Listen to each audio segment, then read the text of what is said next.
Менин атым Динара. Тамашого жаңы кошулган учурда мени ыйлаткан учурлар тууралуу айтып берейин деп турам. Кыздарга жарашпайт, бул деген аялдын иши эмес деп тамашого жаңы ойноп баштаганымда айткан адамдар аябай көп болгон. Ошончо балдардын арасында жалгыз өзүң жүрөсүңбү, уят, катышпай эле кой дешкен. Мен тамашодогу алгачкы кыз эмес элем. Мага чейин деле кыздар катышып жүрүшкөн. Бирок Ош шаарынан тамашого чыккан биринчи кыз мен болдум окшойт. Көбү туура эле кабыл алып атышты, ошентсе да терс кабыл алып сындагандар көп эле болгон. Алар биз чемпион болгонубузда түшүнүштү окшойт. Бирок тамашону жөн эле койчу деген сөздөр мени көпкө чейин ээрчип жүрдү.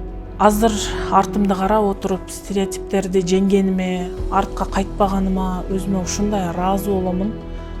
Тескеринче ошондой сөздөрдү угуп, ыйлап отурган мурдагы Динарага сенде баары жакшы болот, сынба дейт элем.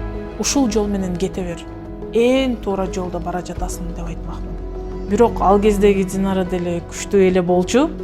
Аябай ыйлап алып, бирок кайра эле жолумда баарын сүрүп кете берет элем. Мага апам менен эжем аябай чоң колдоо көрсөтүштү. Алар мага чыныгы мотиватор болду. Ошондуктан жок дегенде аялдар бири-бирибизди колдойлу дегим келет. Мага окшоп стереотиптерге каршы сүзүп жүргөн аялдарга сынбаңыз демекмин.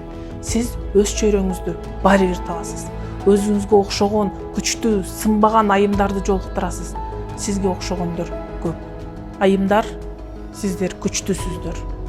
Жаңы бийиктиктерди бирге багындыралы. Мен сиздерге ишенем.